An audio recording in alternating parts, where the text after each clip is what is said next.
Donc, Chazak d'être là. Et Shavua Tov. Donc là, on est au deuxième cours sur le Nar. Donc, c'est des cours qui sont dissociables les uns des autres, puisqu'à chaque fois, on va avoir un personnage qui est différent. Donc, la dernière fois, on avait vu Yehoshua. Là, on va voir donc, le livre de Yehoshua. Là, on va voir Dvorah, qui est dans le livre des juges. Alors, évidemment, il y a pas mal de personnages qu'on pourrait voir dans le livre des juges. Mais cette année, on va en voir deux. On verra après comment ça se passera pour les années prochaines. Mais on va voir donc Dvorah et Shimshon, qui sont donc deux, mais il y en a d'autres également. Il y a pas mal de choses, juste qu'il a fallu faire un choix, puisqu'on va rester sur une dizaine de personnages à étudier. Donc on va voir d'abord Dvorah.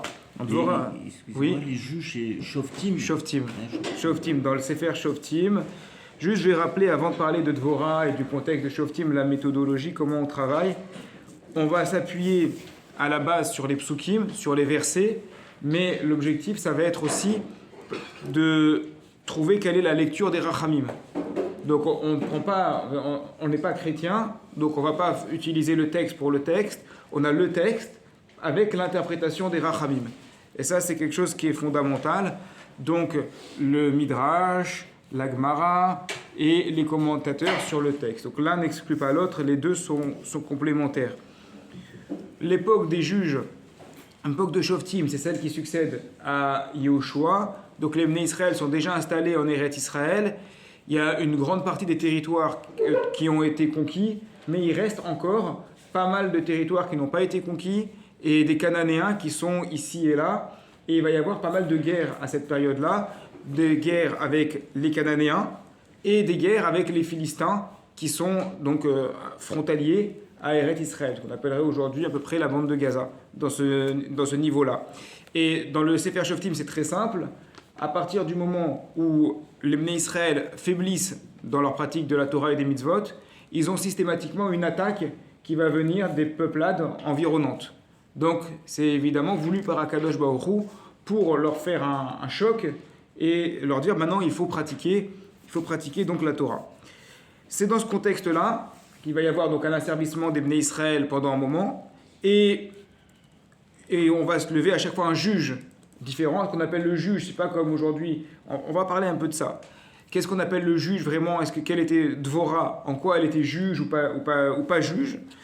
Mais le juge, de manière générale, dans Shoftim, c'est une sorte de chef de guerre qui va prendre des décisions. Et en tant que preneur de décision, il est appelé Shofet, parce que c'est lui qui va décider quelle est la direction à prendre pour le Kahal de manière générale. Mais tout juge, tout chef n'est pas forcément un juriste. Donc c'est un terme qui est assez vague dans le Nar. C'est pas comme dans la paracha Shoftim, on dit Shoftim veshotrim titen lecha bechol she'arecha, tu mettras des juges, des préposés dans toutes tes villes. Ou là, les Shoftim dont on parle dans la paracha Shoftim sont vraiment des juges qui vont avoir des diplômes, qui vont être des véritables juristes. Ici, les Shoftim, ça va pas forcément à ce niveau-là. On va voir maintenant pour Dvorah. Donc, les Bnei Israël, encore une fois, donc on nous dit au début du chapitre 4 de Shoftim, Vayosifu Bnei Israël la sotara bene Hashem. Donc ils ont refait du mal, les Bnei Israël, aux yeux d'Hachem. Ça veut dire qu'ils n'ont pas respecté Torah et Mitzvot. Vaim kerem Hashem beyad Yavin melech Kenaan. Et Hachem les a vendus dans la main de Yavin, le roi de Kenaan. Vous voyez, c'est ce que je disais tout à l'heure. C'est vraiment Hachem qui les place dans la main de quelqu'un qui va leur faire du mal. Il n'y a rien de secret. Donc le roi là, c'est Yavin, le roi de Kenaan. Asher malach bechatzor, qui régnait à Chatzor. Vesar tsevaos Sisra. Et son général d'armée, c'était Sisra. Donc Sisra, c'est quelqu'un qui est le général contre qui va se battre Déborah. Sisra, c'est le principal. Veu Yoshev berachoshet agoyim. Vaitzaku bnei Israël el Hashem. Les Bnei Israël se sont mis à implorer Hashem, ils ont pleuré. Kitesha meod rechev barzello. Parce que c'était quelqu'un de très puissant, Sisra. Il avait 900 chars en fer. Donc, c'était un général d'armée assez oppressant. Veu lachat et bnei Israël bechoska esrim shana. Et pendant 20 ans, il a oppressé les Bnei Israël. Donc, il y avait un tyran qui s'appelait Sisra, qui oppressait les Bnei Israël, et les Bnei Israël ne savaient pas quoi faire. Qu'est-ce qu'ils ont fait? Comme on le voit au moment de la sortie d'Égypte, Vaïtsakou el Hashem. Ils ont imploré Hashem. pour que Hachem les sauve. Et là, le verset nous dit, maintenant Dévora, ou Dvora, Isha Nevia, il y avait une femme prophète qui s'appelait Dvora, et Shet Lapidot, qui était la femme de Lapidot, Ishovta et Israël Baet Haï, c'est elle qui jugeait Israël à cette époque-là. Donc on nous présente directement Dvora comme une femme juge qui était donc la représentante d'Israël à cette époque-là. Je vous lis le verset d'après, le verset 5, après on va regarder un peu les commentaires. Vei Yoshevet Tachat Tomer Dévora, elle était assise sous le palmier de Dévora, Ben Rama ou Ben Bethel, entre Rama et Bethel, Béar Ephraïm, dans la montagne d'Ephraïm, Vayalu Elea Ben Israël la Mishpat. Et les Bnei Israël venaient la voir pour se faire juger. C'est ça la différence qu'il y a entre Dvora et les autres juges du Sefer Shoftim. C'est-à-dire que les autres juges du Sefer Shoftim, ils sont appelés juges, mais on ne parle pas d'eux vraiment dans une position avec un tribunal où on va aller les voir avec des parties. Dvora, oui. Dvora, elle fait partie des Shoftim en tant que chef militaire, mais en même temps, c'est la seule, il me semble, dans le Sefer Shoftim, où on va mentionner un acte de justice direct. C'est pour ça que la question, elle va se poser pour Dvora. C'est d'ailleurs assez impressionnant que la seule dont il est question de faire une véritable justice, elle va être une femme. Les autres Shoftim, les autres juges dont on parle avant, on en parle surtout de leurs faits et actes militaires, mais on ne va pas parler d'eux dans un tribunal à juger. Et on sait qu'évidemment, c'est une question que posent tous les Mefarshim. Et comment Déborah le faisait pour juger? Aujourd'hui, est-ce que vous avez déjà vu une dayanette? Vous avez déjà vu une dayanette? Pas une danette, mais pas une dayanette. Il y a le Danette au chocolat. il y a le dayan. Le dayan, c'est le juge. Mais on n'a jamais vu une femme qui est juge. Donc évidemment, c'est quelque chose qui va interpeller tous les commentateurs. Mais est-ce que c'est autorisé dans la Torah vu qu'une femme ne peut pas témoigner? Ah mais justement, c'est ça le... Non, une femme, c'est le sujet. Voilà, c'est le sujet, effectivement. Mais c'est très juste. À partir du moment où une femme ne peut pas témoigner, elle ne peut pas être juge. Pour juger, il faut être cachère pour témoigner. Après, une femme, elle peut témoigner dans certains cas très précis. Par exemple, un cache-route, des choses comme ça, ou Ed Echad Neeman, lorsqu'un témoin est digne de confiance. Mais en temps normal, effectivement, non, elle ne peut pas. Donc, ça fait faire partie des questions. Mais avant cela, elle est présentée comme la femme de son mari. Eshet Lapidot. La femme de Lapidot. Alors, c'est qui Lapidot? Alors, d'abord, commentaire de Rashi. Lapidot, Shaita, elle faisait des pétilotes, on retrouve pétil, l'amigdash. Elle faisait des mèches pour le Beth Amikdash. Elle préparait les mèches pour le Beth Amikdash. Ça, c'est Rashi. Et Metzudat David, qui est un commentateur du sens simple, il nous dit c'était une femme guerrière, forte, Zeriza Bemaasea, zélée dans ses actions, qu'est lapide esh, comme une flamme de feu. Donc lapidote, on retrouve la flamme. Donc c'était la flamme de lapidote, ça veut dire, il nous dit Veoinyan Melitza, c'est une parabole, une manière de parler. Elle n'était pas mariée avec quelqu'un qui s'appelait Lapidote, mais c'était une femme zélée, une femme qui était forte comme le feu, une femme exceptionnelle. Et comme c'était une femme, qui continue le Metzudat David, zélée et forte dans ses actions, ils lui ont demandé de juger. C'est qui le peuple d'Israël. Le peuple d'Israël, et même les Sanhédrines. Le Sanhédrine, les Ékénim, les anciens, et lui ont demandé de juger. Maintenant, ça c'est ce que nous dit Metzudat David. Maintenant, les Rachamim, ils nous disent, Lapidot, c'est le deuxième nom d'un homme qu'on va voir un peu plus tard dans le texte, qui s'appelle Barak. Barak, c'est le général d'armée de Dévora. Barak, ça veut dire quoi? Ça veut dire l'éclair. Il y a une idée de l'éclair, l'étincelle. Donc il y a une idée de flamme. Donc les Rachamim vont rapprocher Lapidot et Barak, parce qu'on retrouve dans les deux l'idée de feu, de flamme, et ils vont nous dire, en fait, la femme de Lapidot, son mari, c'est Barak. Et Barak et Lapidot sont la même personne. Ça, c'est la Rachamim qui nous dit ça. Ce qui est assez impressionnant, ça veut dire que non seulement il y a la question sur Dvora, comment elle peut faire pour être juge, comment elle peut faire pour être chef militaire, mais en plus, son mari, il est à ses ordres. C'est fréquent, mais pas officiellement. Jamais officiellement. Non, jamais officiellement. C'est toujours officieux. C'est toujours officieux. Toujours derrière chaque président, derrière chaque grave, derrière chaque chef, il y a toujours une femme celle qui commande. Mais en général, ça se passe dans ce sens-là. Là, on a l'impression que Dvorah, c'est la chef, son mari, c'est son général d'armée, puis on va voir, on va pas regarder tous les psukim, il y a 2 chapitres entiers, mais elle lui donne des ordres, elle l'engueule aussi. Vous auriez pas dû agir comme ça, vous auriez pas dû passer par cet endroit-là pour aller tenir une embuscade, etc. Donc là, on voit que Dvorah, elle nous est présentée, c'est une question évidemment par rapport à la femme juive, c'est pas vraiment le mot, c'est plus Margaret Thatcher que la femme juive, que Sarah Imenou. Donc c'est un peu, les Havdil, c'est un peu étonnant, surtout qu'on a pour vous les femmes, on apprend en longueur de temps à être une femme juive, et là on nous dit, bah voilà, un des modèles de la femme juive, ça va être Dvorah, elle juge, c'est une chef de guerre, elle est forte comme le feu, comme la flamme, et elle dirige son mari. Comment ? Oui, voilà, c'est ça. Une femme capable de faire juge. On est d'accord que c'est pas le modèle de Sarah Imenou, où elle est les malachim et demande à Avraham Avinu où elle est Sarah. Sarah est Baouel, elle est dans la tente. Elle est dans la tente, elle prépare à manger, elle s'occupe de ses enfants, etc.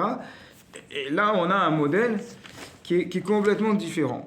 Donc évidemment, c'est ce qu'on va essayer de comprendre, comment ça fonctionne. Mais dès le verset d'après, en réalité, on va avoir une première nuance. D'abord, elle s'assoit sous le Tomer Dévora, le palmier de Dévora. Il faut savoir que le palmier de Tomer Dévora, c'est le nom d'un séminaire, même peut-être de plus qu'un séminaire. Séminaire où les jeunes femmes, elles vont aller étudier la Torah à Aix-les-Bains. Le séminaire qui va de la seconde à la terminale de jeunes filles, il s'appelle Tomer Dévora. C'est-à-dire que les Rachamim et tous les Rabbaïm de toutes les générations ont gardé cette idée de Tomer Dévora comme quelque chose qui va représenter l'éducation de la jeune femme juive. Pourquoi ? Alors que, a priori, cette manière de faire là, cette manière de se présenter pour Dvorah paraît très exceptionnelle par rapport à ce qu'on demande à une femme juive. Donc on va regarder les commentateurs, qu'est-ce que ça veut dire ? Pourquoi on nous précise qu'elle était assise sous un palmier pour juger ? Qu'est-ce que ça nous change ? Qu'elle soit assise sous un palmier, qu'elle soit assise sous un chêne, qu'elle soit dans un tribunal, tout simplement. On va voir les commentateurs, il y a beaucoup là-dessus. Alors, Metzudat David, tout d'abord commentateur du sens simple. Tarat Tomer, sous un palmier. Tomer, vous retrouvez Tamar, qui veut dire donc le palmier. Pourquoi elle soit sur un palmier ? Pour ne pas s'isoler avec les hommes qui venaient vers elle pour le jugement. C'est-à-dire, bien qu'elle ait une position importante, et bien qu'elle ait une position d'ascendance vis-à-vis des hommes, puisque c'était elle la représentante du jugement, il était hors de question de transgresser ou de passer outre les questions de Tzniout, qui vont se jouer beaucoup dans le Ihoud, dans le fait de ne pas se retrouver avec la même personne. Et donc, elle a placé son installation, il dit Yeshivata, ça Yeshiva, sous l'arbre du palmier, parce que sous le palmier, il n'y a pas de Ihoud. Il n'y a pas de possibilité de s'isoler entre hommes et femmes. Donc oui, d'après ce que David nous présente, effectivement, c'est une femme qui est forte, une femme qui est zélée, c'est lui qui nous disait ça. Une femme qui est forte comme le feu, il n'empêche que forte comme le feu, on aurait pu dire, si elle est forte comme le feu, quel est le problème pour elle de s'isoler ? Elle va dire non à n'importe quelle avance. Non.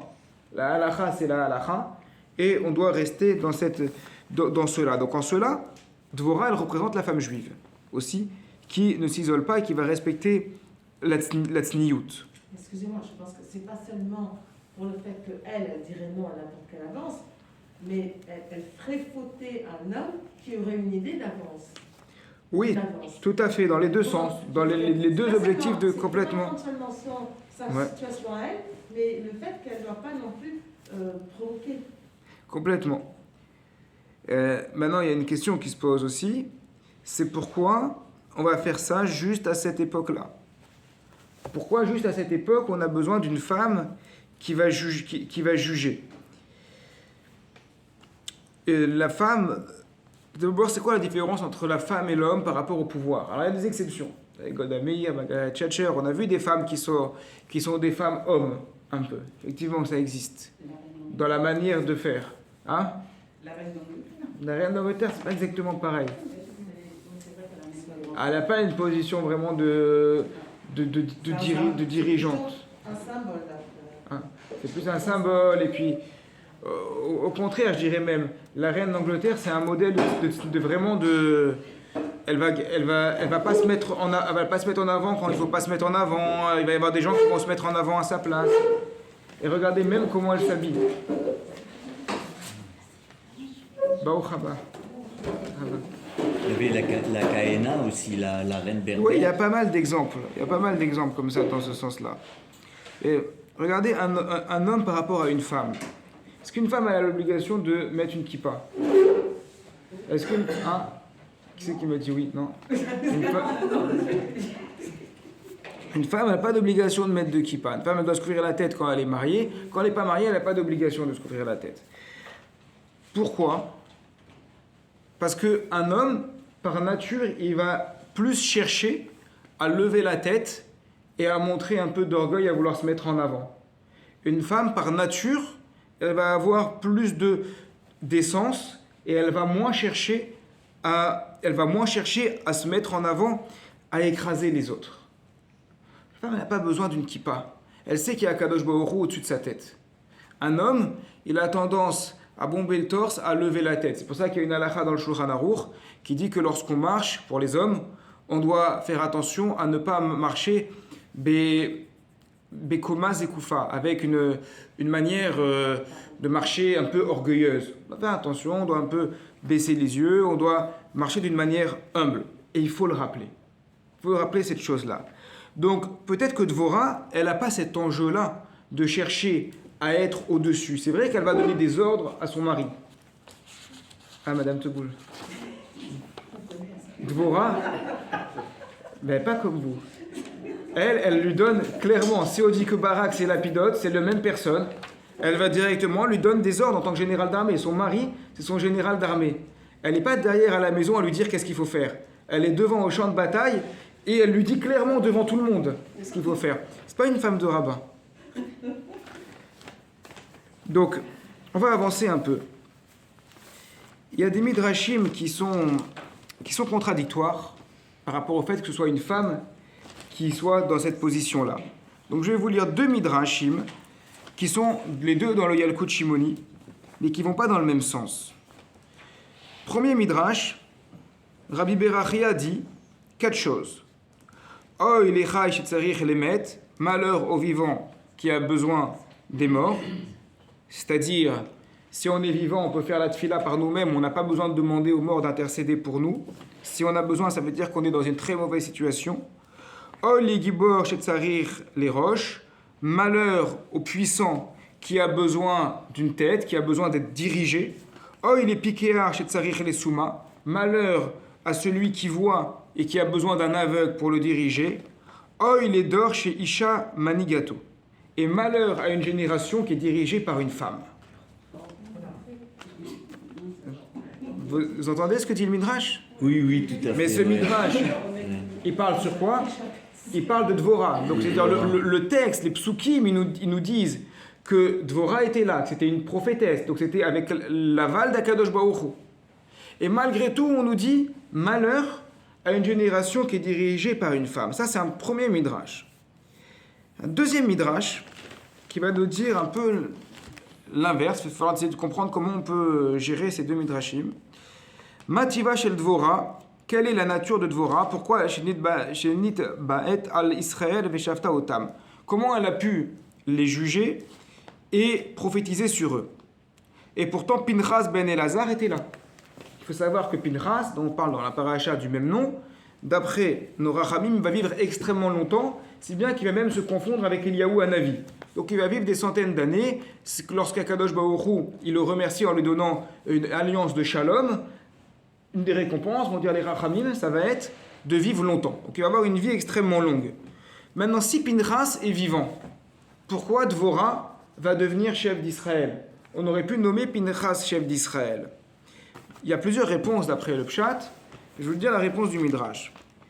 Dit Hachem, Mid ani alay et hashemayim vet haaretz, que témoignent sur moi le ciel et la terre, ben goy ben Israël, que ce soit un goy, que ce soit un juif, ben ish, ben isha, que ce soit un homme, que ce soit une femme, ben eved, ben shifra, que ce soit un servant, une serviteur ou une servante, à kol les filles ma'asav chez la dame, tout dépend des actions de la personne. Roar akadosh shoré alav. L'Esprit Saint peut résider sur lui. Là, c'est Akadosh Baruch Hu qui dit, peu importe que Pinchas était là, qui était la personne la plus apte à ce moment-là pour juger, pour diriger Israël, c'est Dvorah. Dvorah, c'est la plus compétente. Donc d'un côté, on nous dit malheur à une génération qui est dirigée par une femme. Il y avait Pinchas qui était là. Pinchas aurait pu les diriger. D'un autre côté, on nous dit, oui, mais Dvorah, elle était plus compétente que Pinchas. Mais on pourrait se dire que c'est pas par rapport. Si Dieu pense que c'est Dvorah, c'est à cause de la génération. Si la génération se comporte d'une certaine façon, en fait, Dieu va envoyer le dirigeant qui est adéquat à cette génération, qui a peut-être fauté, qui est peut-être. C'est nécessaire. Quand il dit malheur, ça veut dire que c'est un problème de la génération. Complètement. Quand on dit malheur à une génération qui est dirigée par une femme, c'est pas les femmes qui sont critiquées. Alors que les féministes, elles vont monter au créneau, dire, ah, c'est misogyne. Non, pas du tout, vous n'avez pas compris. C'est pas la femme qui est critiquée ici. C'est la génération qui est critiquée. Effectivement, c'est très juste. Ah, complètement. Il n'y a aucune critique de la femme. La génération, elle est critiquée, mais ça reste critiquable, puisque s'il faut être critiquable pour être dirigé par une femme, ça veut dire qu'il y a quand même un problème du fait d'être dirigé par une femme. Mais pas un problème du fait d'être dirigé par les femmes, pas un problème du fait de la femme elle-même. Non, mais pourquoi ce serait du tout un problème d'être dirigé par une femme? Alors, je vais l'expliquer tout de suite. On a une Mishnah qui dit dans Souka, Mishaya Eved, donc Souka, 3e chapitre de Souka, la Mishnah, Mishaya Eved Osha Okatan Makrim Oto. On parle du Hallel. Quelqu'un qui a un enfant ou une femme, donc on va rester sur l'histoire de la femme, qui lui fait lire le Hallel. Lui, il ne sait pas faire le Hallel. Un homme, il ne sait pas faire le Hallel. Et donc, pour être quitte, la femme, elle lui lit un verset du Hallel et l'homme, il répète. Et ainsi de suite, et ainsi de suite. Il y a une mara similaire à propos du Birkat Amazon. Est-ce qu'il est quitte? Oui, il est quitte. La femme, elle ne peut pas la quitter, parce que la femme, elle n'a pas la même mitzvah que l'homme, donc que ce soit dans la lecture du Hallel ou alors dans la nature de la mitzvah du Birkat Amazon, elle n'a pas la même mitzvah que l'homme. Donc, on ne peut acquitter que quelqu'un avec qui on a la même obligation. Le principe du minyan. Une femme, elle ne compte pas dans le minyan parce qu'elle n'a pas l'obligation de la tfila au même titre que l'homme. Une femme, elle va compter en revanche dans le minyan lorsqu'il s'agit de l'allumage de la Hanoukia à la synagogue ou lorsqu'il s'agit de la lecture de la Megillah. Dans ces deux cas, une femme, elle compte dans le minyan. Pourquoi dans ces deux cas? Parce que la femme, elle a au même titre, exactement au même titre que l'homme, la mitzvah de la lecture de la Megillah et la mitzvah des bougies de Hanouka. Donc, c'est qui peut acquitter qui? Quelqu'un qui est dans la même mitzvah. Maintenant, la femme, elle ne peut pas acquitter l'homme, ce que nous dit la Mishnah. Mais qu'est-ce qu'elle peut faire? Elle peut lire et lui, il répète derrière. Jusque-là, tout va bien. Mais la Mishnah termine en disant Vetei me'era. Mais c'est une malédiction pour l'homme. Ça veut dire la femme, elle sait faire la tfila, le Hallel en l'occurrence, elle va répéter chaque phrase, et l'homme, elle va dire chaque phrase, et l'homme va répéter derrière elle. Et on dit, c'est une malédiction pour qui? Pour l'homme. C'est quoi le problème? L'homme, il a une mitzvah davantage que la femme. De qui on attend qu'il connaisse plus? De l'homme. La femme, kol hakavod. C'est très bien. La Mishnah, déjà, elle a la Havamina que la femme, elle a étudié une mitzvah dont elle n'a pas une stricte obligation. Donc, très bien.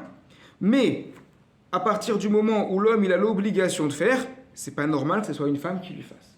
Donc, c'est l'homme qui s'est mis en mauvaise position. C'est l'homme qui s'est mis en mauvaise position. Il a besoin de l'aide d'une femme. C'est comme quand on parle des Kriyat Torah. Il y a même chez il y a un mouvement qui s'appelle moderne orthodoxe où ils disent qu'il faut que les femmes elles lisent la Torah. Est-ce qu'il n'y a pas un interdit de fou qu'une femme elle lise la Torah? Bon, c'est une Mishnah dans Megillah, une Gemara qui dit a priori une femme a le droit de lire la Torah, mais à cause de Kavod Hatzibour, une femme elle a pris l'habitude de ne pas lire la Torah. Je veux dire, il n'y a pas mort d'homme. Dans l'absolu, si une femme elle lit la Torah, il n'y a pas un issour absolu qui est fait. Mais on ne le fait pas. Pourquoi on ne le fait pas? Parce qu'un homme qui est Metsouvé, un homme qui a l'obligation d'écouter la lecture de la Torah, ben, c'est à lui de l'apprendre. Pourquoi on va demander à quelqu'un qui n'a pas l'obligation de faire? C'est comme si un homme qui est bar mitzvah, tous les hommes disent ben, à partir de maintenant, nous on a trop de travail la semaine, on va demander à nos enfants quand 11-12 ans, ils ont plus de temps, ils vont faire eux la Kriyat Torah, ils vont faire eux la Tfila, et ils vont étudier à notre place. L'enfant, il doit étudier aussi de mitzvah de Chinour. Mais toi, tu es Metsouvé, toi, tu as une obligation de faire. Fais. Donc, c'est ça tout le problème ici. C'est ça que je dis bien, le problème, il n'est pas du côté de la femme. La femme, elle a la compétence. Et ça, je pense que c'est important de le noter ici. Que ce soit le texte avec Dvorah, que ce soit le Midrash, que ce soit la Mishnah et les Gemarot qui nous parlent du rapport entre la femme et l'homme pour acquitter des mitzvot, la femme, elle a totalement la compétence, la même compétence qu'un homme. C'est qu'une question de compétence. Une femme, elle peut très bien étudier la Torah, une femme, elle pourrait très bien devenir Rosh Yeshiva, une femme, elle pourrait faire ça sans aucun problème. Ce n'est pas une question de compétence, c'est une question de rôle. Donc, le Midrash nous dit, effectivement, tout le monde a les mêmes compétences. Il dit même un non-juif. Un non-juif peut être prophète, il n'y a pas d'infériorité entre les êtres. Chacun est né avec des capacités, il les développe dans le cours de sa vie, mais il n'y a pas d'infériorité dans l'absolu entre les êtres. Un juif, il n'est pas forcément plus intelligent qu'un goy, un homme n'est pas plus intelligent qu'une femme. Il va y avoir des femmes très intelligentes, des goïms qui sont plus intelligents, etc. Mais chacun doit être à sa place. Chacun son rôle. C'est en cela que le Midrash il nous dit, je vous rejoins ce que vous avez dit, malheur à la génération qui est dirigée par une femme. Parce que de qui on attend d'être en tête d'armée avec les armes, d'être là toute la journée à juger comme Moshe Rabbeinu les gens qui viennent nous voir, on attend ça d'un homme. Il y a un Dayan, il n'y a pas de Dayanette, c'est Dayan. Excusez-moi, dans l'absolu, alors, Ouais. peut-être c'est une parenthèse, hein. J'espère que ça ne dérange pas ma question. Quand vous dites à une femme, pourrait très bien lire la Torah, Oui. et faire toutes les mitzvot des hommes. Et Ok. comme l'homme a une obligation, donc logiquement c'est à lui de le faire, il ne peut pas se placer dans une situation où il aura besoin d'une femme pour l'aider. C'est un peu presque ridicule, presque pas honteux, mais presque. Est-ce que dans Complètement. l'absolu, on peut se dire que si aucun homme ne réussit à être Mashiach, une femme pourrait devenir Mashiach? Donc j'ai toujours entendu dire que ce serait quelqu'un. Devenir quoi, Mashiach? Mashiach. Ah, J'ai toujours entendu dire que ce sera forcément un homme. Mais alors, si aucun homme ne relève le défi, eh bien tant pis, on va le faire. C'est marqué que c'est grâce aux femmes qu'il arrivera quand même. Écoutez, je souhaite qu'on puisse tous le voir et avoir la réponse. Hein. Pas vous dire. Non, mais je veux dire, il y a rien de il y aurait rien de choquant, Non. puisqu'une femme, elle peut être prophétesse. Voilà. Rien de choquant à ça. Bon, après, un Mashiach, c'est quoi aussi? Un Mashiach, c'est un roi, c'est un Meller, c'est un chef de guerre. C'est un chef de guerre, le Mashiach.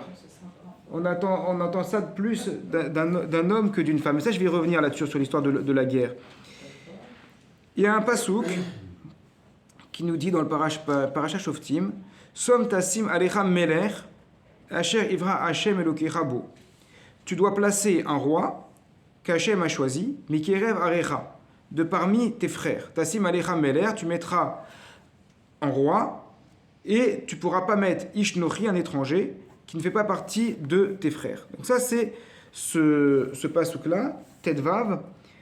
Donc parmi tes frères.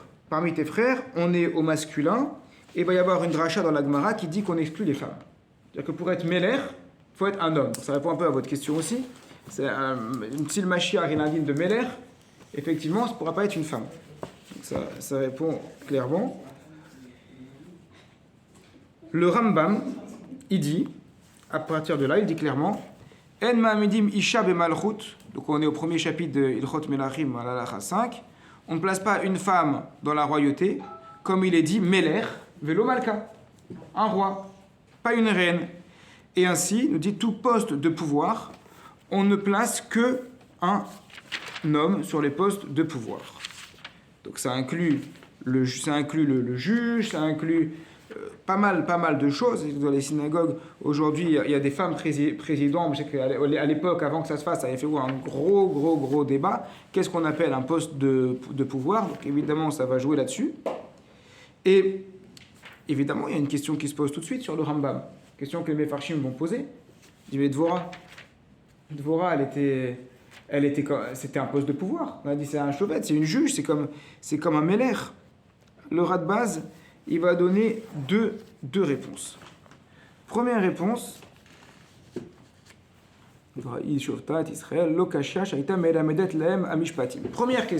première réponse, pardon. Quand on dit que c'est une juge, c'est pas vraiment une juge. C'est une enseignante. Elle leur enseigne les dinim.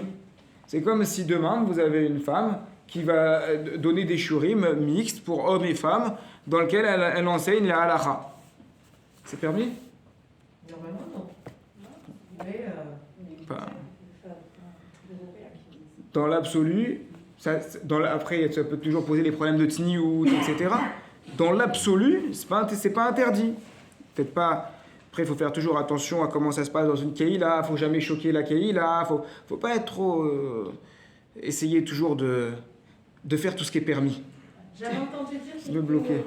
alors, j'ai oublié les noms. Dans un cours, j'avais entendu dire qu'une femme avait fait des cours avec un paravent. Pardon? Ah voilà, Comme avec de- un paravent, de toute façon, ce qu'on là-bas, il parle, donc on n'entendait que ça. Quoi.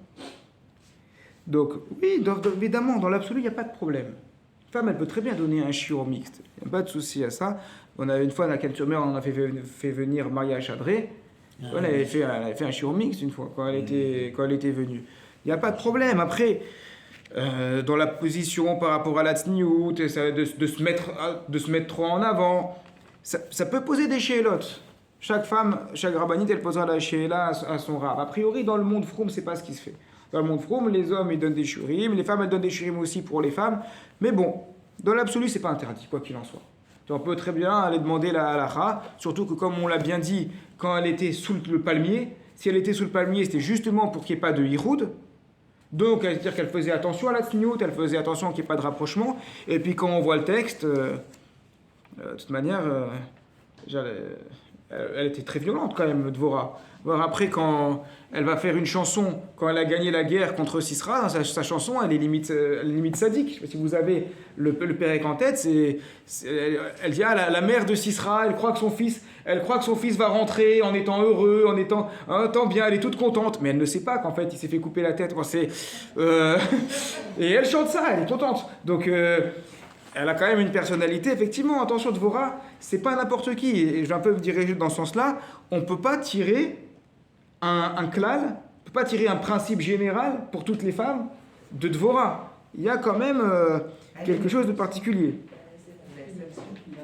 En même temps, si le cours d'une femme est d'excellente qualité, pourquoi ne pas en faire profiter des hommes qui seraient très très dans la nécessité d'étudier? Oui, en même temps, s'il n'y a pas un cours d'homme de la même qualité que le cours de cette femme-là, il faut se poser des questions aussi sur les hommes. La même situation qu'avant, quand c'est le peuple qui se place en situation. Mais de toute manière, cette première implication, elle ne me plaît pas trop. Pourquoi? Parce que le texte, il dit clairement qu'elle l'est jugée. Pourquoi on change le texte? Bien qu'il y a le texte, il y a le drash, mais bon, on ne peut pas dire l'inverse. C'est écrit « Ishofta et Israël baetaï ». Elle jugeait Israël à cette époque-là. Elle s'était... Vayalu Eléa Béné Israël la mishpat. Les gens venaient vers elle, la mishpat, pour le jugement, pour être jugés. Donc on nous a pas dit, elle enseignait à Israël à cette époque-là.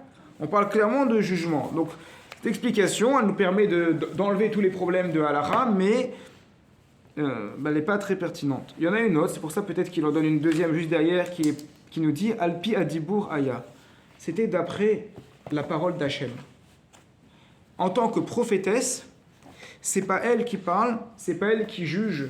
C'était su que c'est Akadosh Baruch Hu qui parle par l'intermédiaire de Dvorah. Donc la parole de Dieu, elle engage. La parole de Dieu, elle impose. Ça veut dire que si une femme, elle vient en disant « Les hommes, je vais vous apprendre la halakha, je vais vous juger, je vais vous dire qui a raison, qui a tort, qui est chayav, qui est patour, qui est coupable, qui est dispensé de payer. » On va lui dire, mais attends, pour qui tu te prends? Retourne dans ta cuisine et laisse-nous tranquille. Là, je vous dis comment un homme il va réagir. Faut tu vas me dire à moi que moi j'ai raison, lui il a tort. Donc ça peut être violent. Une femme qui veut se mettre en avant, elle reçoit une flot d'attaques contre elle. Mais quand c'est une femme qui vient, dit attendez, c'est pas moi qui parle. c'est Akadosh Baruch Hu qui vous parle. Akadosh Baruch Hu, il a jugé que moi, j'étais la personne la plus adéquate pour vous transmettre sa parole. À partir de là, vous n'avez rien à dire. Et là, la parole de Dieu, elle impose, on ne peut rien dire. Donc, une parole qui engage, la parole de Dieu, c'est une parole qui est forte.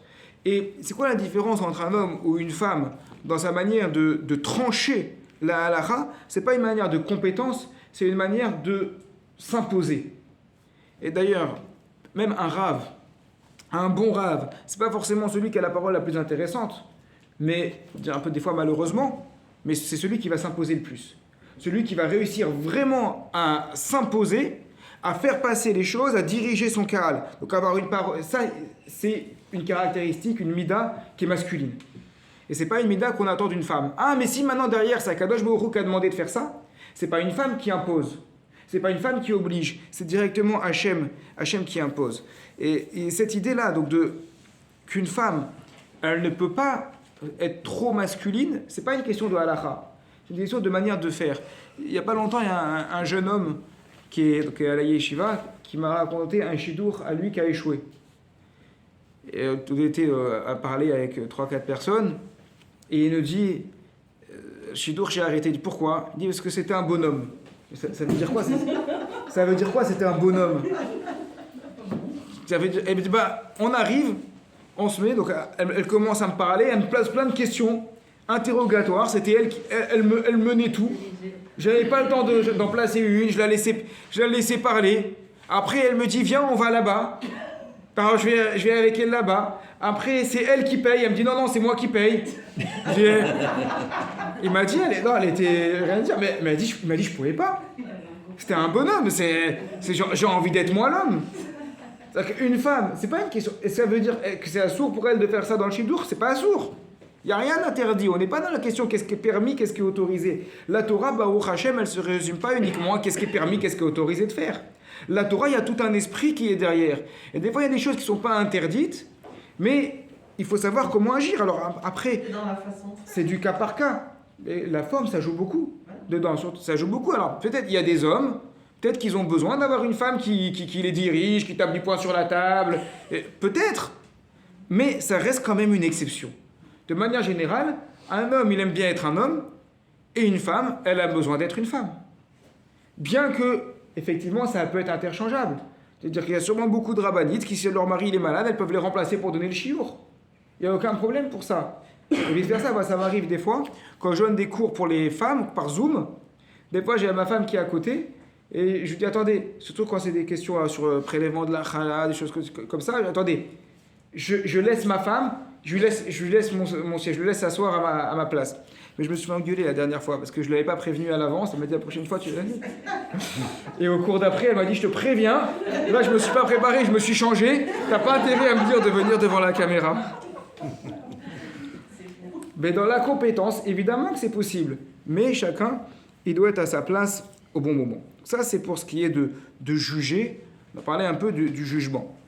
C'est un peu tout le problème de cette génération. C'est que les femmes sont devenues très masculines et les hommes placent toute leur place. Et c'est vrai, c'est un grand problème. C'est à cause de tout le monde. Parce que normalement, logiquement, on prend par exemple la comparaison dans un tribunal civil. Des fois, les gens ils se disent si le juge est une femme, ça peut être un avantage. Parce que c'est plus doux, ça a été plus tout ça. Mais en réalité, c'est ce qu'on pourrait s'imaginer. Mais en réalité, les femmes sont devenues tellement aussi dures que les hommes parce qu'elles prennent à cœur leur rôle aussi.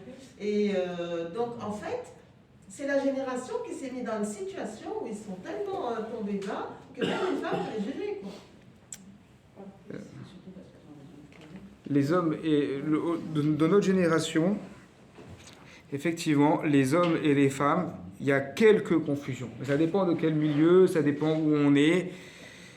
Il y a des choses qui ne sont pas imaginables. Tiens, Clément. Vraiment tous les milieux aujourd'hui. Même les milieux très religieux. Je donne des exemples, le parfum par exemple. Même moi, j'ai eu Clément, quand je l'ai rencontré la première fois, il m'a dit qu'il travaille dans le magasin dans des parfums. Par réflexe, je lui ai dit, donnez-moi des échantillons de parfums. Ah.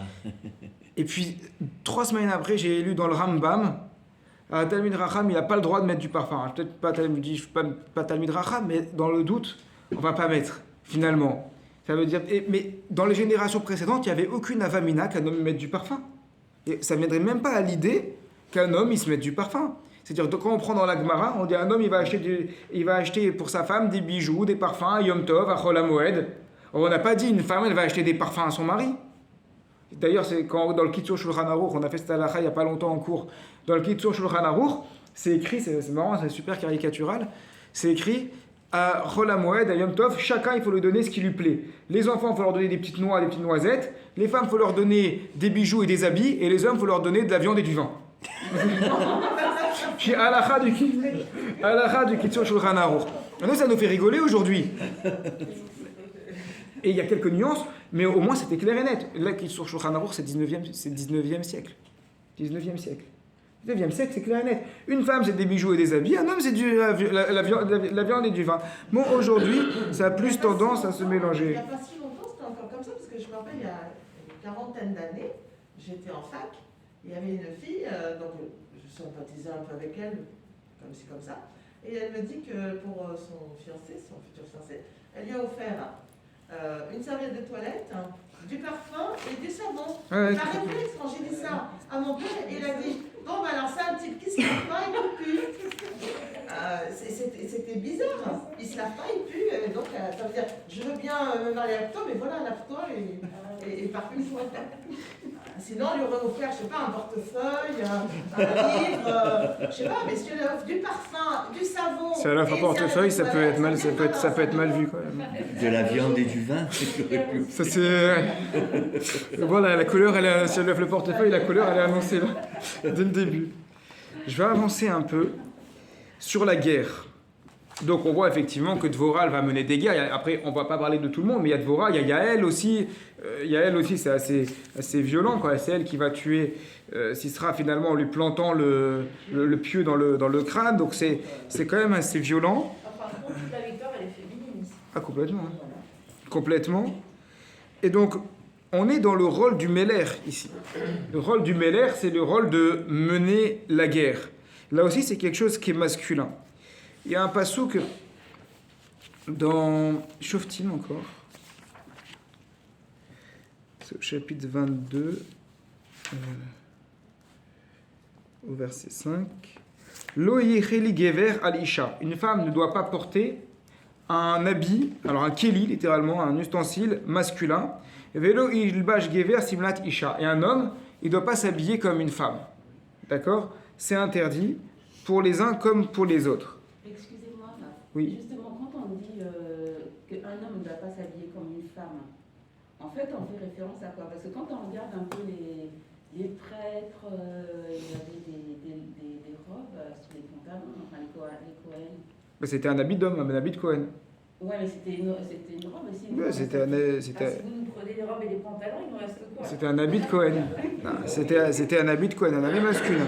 C'est tout simplement qu'un homme aujourd'hui, il ne doit pas mettre des robes, il ne doit pas mettre des jupes, etc. Une femme, elle ne doit pas s'habiller un homme, etc. Oui, bien sûr, c'est complètement en fonction de l'époque. Alors, Ibn Ezra, il dit, c'est quoi le problème? Le problème, c'est qu'une femme qui va être parmi les hommes, ou un homme qui va être parmi les femmes, ils vont se mélanger et ça va amener à la pritsout. Ça veut dire une femme qui irait dans l'armée, à force d'être tout le temps avec les hommes, ils la prendront pas pour un homme. Ils la prendront pour une femme et ça peut être extrêmement problématique. Pareil pour un homme qui serait tout le temps... Pourtant, un homme qui serait tout le temps avec les femmes, c'est pareil. C'est le même problème. Si l'homme il est tout le temps avec les femmes, eh bien, au bout d'un moment, il va y avoir beaucoup de rapprochements. Donc le problème, ce que dit Ibn Ezra, le problème on va parler de la guerre aussi, le problème qu'il y a de ce mélange-là, c'est que ça peut amener des rapprochements un peu trop forts. Il va falloir mettre des barrières. Une femme, c'est une femme, un homme, c'est un homme, chacun, il va avoir sa place. Il y avait un dessin animé, les Avdil, qui était il y a une trentaine d'années, ça s'appelait Lady Oscar. Vous avez connu Lady Oscar. C'était Lady Oscar, c'est Lady. Non, c'était bien avant Lady Gaga, bien avant. C'était une femme qui était chef d'armée, mais elle se faisait passer pour un homme. Elle était obligée de se déguiser, vous avez connu aussi, elle était obligée de se faire passer pour un homme tout le temps, mais c'était son combat, c'était super dur. Il fallait absolument qu'elle soit acceptée comme un homme. Parce que si jamais il voyait que c'était une femme, ça allait être une catastrophe pour elle. Donc, au niveau de la guerre, il est évident qu'une femme, elle ne peut pas prendre un rôle d'homme. Maintenant, il se trouve qu'ici, il y avait besoin. Il y avait besoin. Alors, effectivement, im en ish ishtadel liot ish. S'il n'y a pas d'homme, il est pire qu'il y a vote, efforce-toi d'être un homme. Et on ne dit pas ça qu'à un homme, on dit ça à une femme aussi. On parle à une femme aussi ici. Quand on dit s'il n'y a pas d'homme, efforce-toi d'être un homme, on parle aussi à une femme. Des fois, il n'y a pas d'homme, bah, sois un homme. Des fois, il y a malheureusement des familles monoparentales. Le papa, il n'est pas là. La maman, c'est la maman et le papa. Et il faut qu'elle soit dure, il faut qu'elle tape du poing sur la table, il faut qu'elle soit sévère. Ça marche dans l'autre sens aussi. Quand il n'y a pas de femme, quand il n'y a que le papa, il faut aussi en même temps qu'il ait la tendresse d'une maman. Mais dans notre cas qui nous intéresse, des fois, il n'y a pas d'homme, alors sois toi l'homme. Des fois, on n'est pas capable, vous êtes à table, vous avez votre mari, ou pas votre mari, je ne vous souhaite pas, mais vous avez quelqu'un qui ne sait pas faire, il ne sait pas faire le kidouche, il ne sait pas faire la tefila, il ne sait rien faire. Qui c'est qui va faire? C'est vous. Il n'y a personne qui est capable de faire une dracha à la table de Shabbat, il n'y a que vous. Ben vous allez faire vous, la dracha, à la table de Shabbat. Mais ça s'appelle du Bediavad. Ça s'appelle a posteriori. Ça veut dire... Et c'est ça, je pense, ce qui est beaucoup plus facile pour une femme que pour un homme. Ça veut dire que un homme, comme il a toujours un peu plus de ga'ava, un peu plus d'orgueil qu'une femme, s'il est tout à fait compétent, mais qu'on ne lui donne pas la place qu'il attend en fonction de sa compétence, il ne va pas le supporter. Une femme, elle peut être totalement compétente, mais en même temps, ne pas se mettre en avant. Et juste au moment où elle va se mettre en avant. Ça, c'est le travail d'une femme. Et donc là, Dvorah, à ce moment-là, effectivement, on avait besoin d'elle. Maintenant, effectivement, pourquoi je dis que c'est du Bediavad? Parce que dans la Ketouba, qu'est-ce qu'on dit? On dit que c'est au mari de subvenir aux besoins de sa femme. On dit que c'est au mari de protéger sa femme, de faire attention à elle, de la nourrir, de la vêtir. C'est pas l'inverse. Ça, c'est la règle. Après, il y a une exception qui n'est pas utilisée, mais qui existe dans la halakha, qui s'appelle Eni Nezonit Ve'eni Osa. Ça veut dire, la femme, elle dit à son mari, moi, j'ai pas besoin que tu me nourrisses, je peux subvenir à mes besoins toute seule, mais en contrepartie, je travaille pas pour toi. Ça veut dire, ce que je gagne, c'est pour moi. C'est un tnaï, c'est une condition qui existe dans la halakha, qui est prévue dans le Shulchan Aruch. On fait pas ça en pratique. Mais d'un autre côté, mais ça existe. Dans la halakha, ça existe encore jusqu'à aujourd'hui. Il y a beaucoup d'hommes qui étudient en yeshiva, des hommes qui sont en yeshiva, et qui, en fait, c'est la femme qui tient le magasin, qui fait les affaires pour que lui puisse étudier. Donc, en fait, oui, c'est une effet. Ont besoin des enfants. Oui, complètement, ça fait partie des exceptions. Voilà. C'est une exception. C'est une situation exceptionnelle, mais c'est pas la règle. C'est une situation exceptionnelle. Une femme, elle doit être protégée par son mari. Ici, c'est Dvorah qui protège son mari. Donc, on est dans une situation qui est exceptionnelle.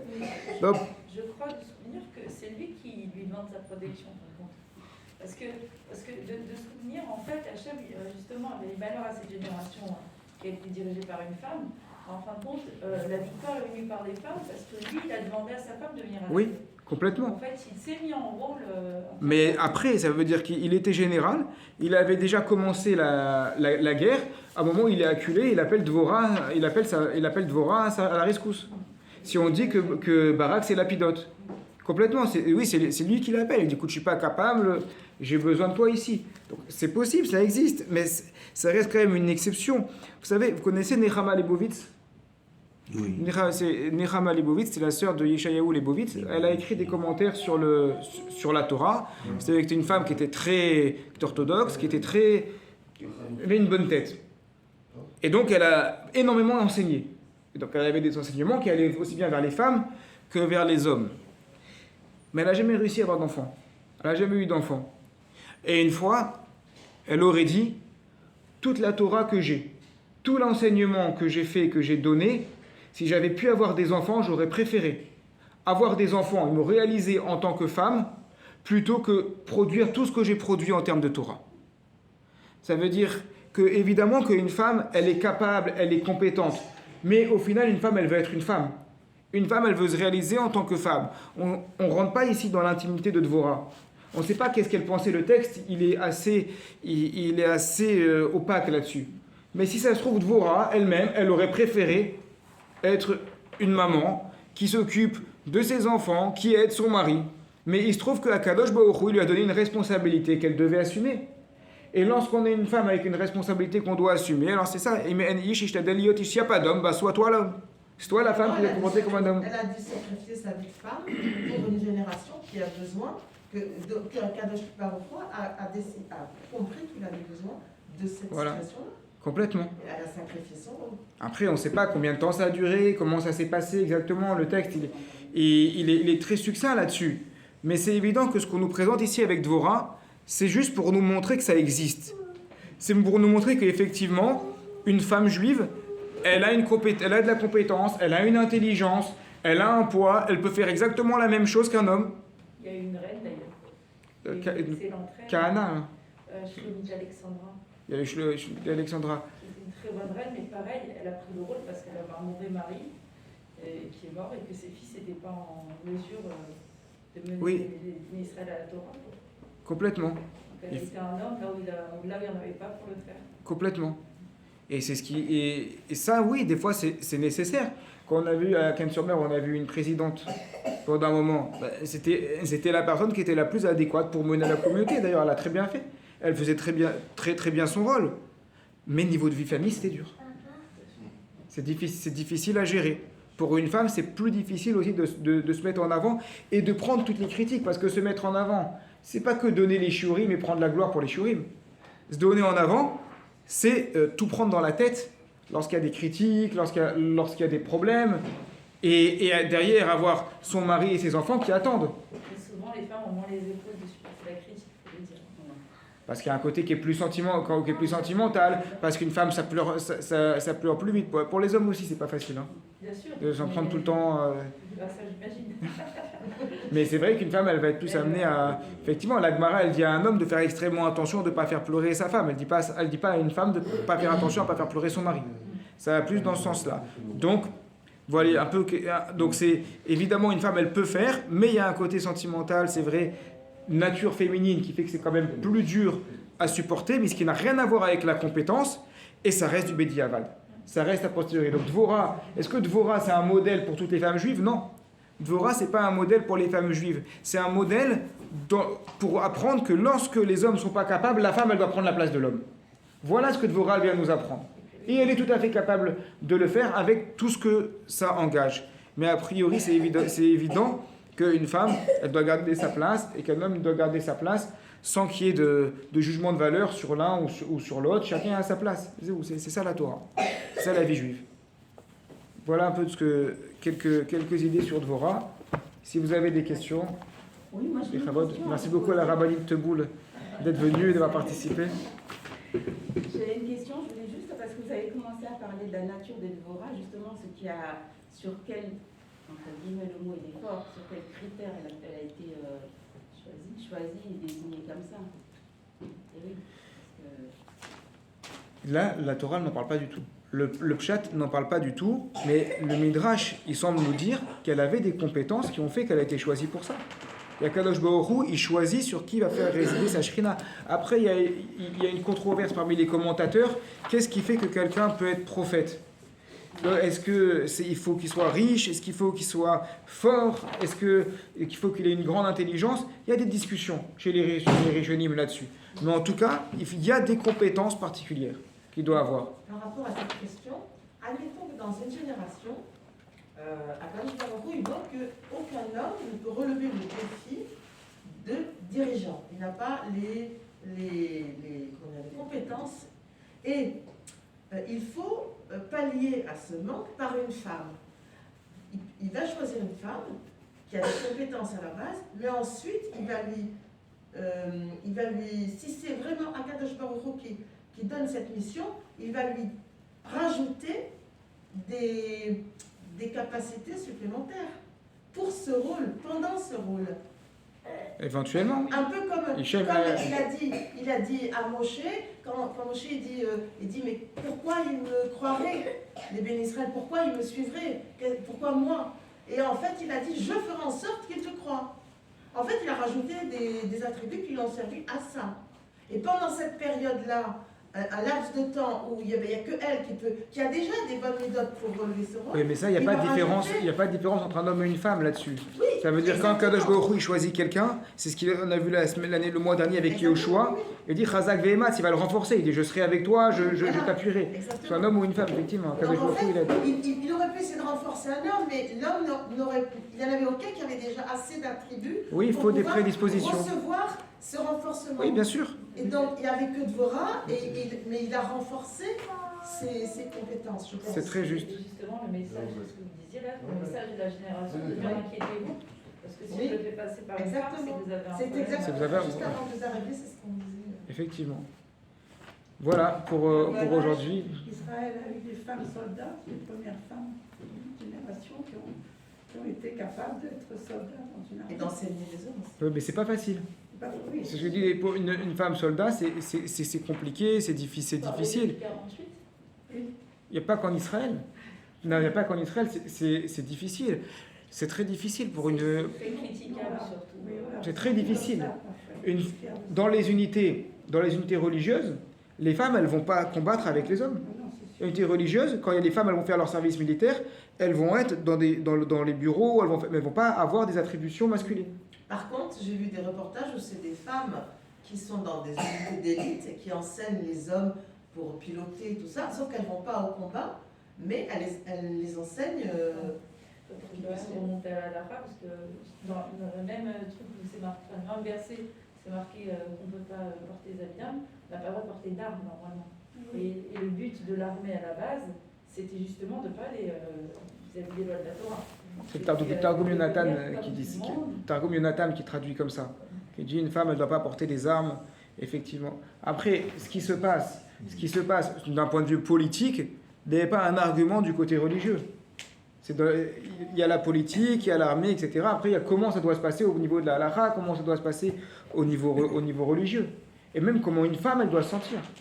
Mais même si Dieu va faire qu'une femme a des compétences pour être, par exemple, tireur d'élite, ce qui n'est pas n'importe qui peut faire, ça veut dire que c'est triste qu'aucun homme n'a essayé. Peut-être qu'il y avait des hommes qui auraient pu le faire, mais personne n'a voulu aller dans cet enseignement-là pour le devenir. Chacun se dit, oh, moi j'ai envie d'aller faire autre chose, donc Dieu les a mis sur terre pour être tireur d'élite. Donc une femme, elle va Il y le a une faire. grosse différence, parce que là on a dit que c'était pas interdit qu'elle soit Oui, oui. dirigeante. Elle ne devrait pas l'être, mais c'est pas interdit. Par contre, une femme, elle n'a pas le droit de porter des armes. Oui, oui, je suis d'accord. Là, par contre.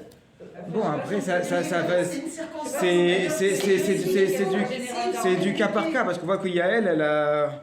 Elle a Si, tué avec un pieu. Avec un marteau, ouais. Elle a tué avec ce qu'elle avait sous la main, on va ça va, dire. mais- Oui, mais s'il faut répliquer avec une arme, et qu'il y a par exemple qu'il y a un danger quelque part, il y a des armes, aucun homme va la prendre pour essayer de rythme. Il a peur. Bien sûr. On est dans des cas de. C'est triste, je suis Ce que vous appelez ça, c'est des cas de honnête. Ça veut dire c'est des cas de force majeure. Mais encore une fois, on peut pas transposer des cas de honnête, de force majeure à des généralités. Ah oui, c'est vrai. Quelqu'un qui fait de son métier d'être général d'armée, formateur d'armée, en tant que femme, on est là dans un cas de honnête. Oui, d'extrême. Ah. Et Madame Ederi. si vous permettez, les femmes que l'on juge et critique qui vont porter le Sefer Torah devant le hôtel, ça, il y a des scandales et des... Qu'est-ce que ça représente? Ça représente ce mélange, justement, c'est ce besoin de notre génération où un homme, il veut être un homme, une femme, elle veut être un homme. Là aussi, il n'y a pas qu'est-ce qu'il y a comme interdit qu'une femme, elle porte un Sefer Torah. Dans l'absolu, il n'y a pas d'interdit. Le Sefer Torah, il est dans un rouleau, il est enveloppé, elle ne touche pas le parchemin directement. C'est qu'est-ce qu'il y a derrière. Pourquoi une femme, elle ressent le besoin de porter le Sefer Torah qui traditionnellement c'est quelque chose d'homme. Mais dans ce Pourquoi cas, ce madame besoin vient de dire devant le cotel. On n'est pas dans le même cas que vous avez décrit, parce que devant le cotel, il y a des hommes qui peuvent porter le Sefer Torah. C'est pas normal qu'une femme le fasse. Donc elle veut le faire et elle s'impose pour le faire, ce qui n'est pas tout à fait logique. Une femme qui le fait parce qu'aucun homme peut le faire, il va lire la Torah parce qu'aucun homme ne peut. Ok, mais là, en l'occurrence, elle le fait parce qu'elle a envie de le faire. Excusez-moi, mais c'est pas un problème religieux, je pense, cette question-là. Je pense que quelqu'un qui est bien dans sa peau, ils ne rentrent pas dans des conflits. Mais si on se met dans un conflit, en plus devant des caméras, c'est qu'à la base, il y a un problème d'identité entre soi et soi-même. Ce n'est pas une question religieuse. Par exemple, moi, Pourquoi on est- j'adore faire en le plus, kidouche, mais c'est pas pour ça que s'il y a une table avec des hommes et des rabbins, il ne me viendrait pas l'idée de le faire. Et pourtant, Vous venez, je vais pas vous venez rechercher- ici à la je synagogue. vais pas rechercher, mais je vais pas C'est un message rechercher. subliminal. Je ne vais pas rechercher à créer la situation où il n'y aura pas d'homme. C'est-à-dire que quand je suis chez moi, des fois il est tard, je sais que je vais descendre, peut-être j'arriverai que pour le kidouche, je pourrais le faire chez moi, je me dis, ben, si j'ai un kidouche communautaire, c'est quand même mieux, un caravane, c'est quand même mieux. Et pourtant, je fais des kilomètres, mais tant pis. Effectivement. Voilà. Chazak. Est-ce qu'on peut parler aussi du guet? Le guet qui n'est pas forcément... Ouais, c'est un autre sujet, Madame Ederi. J'ai un autre shiur juste derrière avec les hommes après. Merci.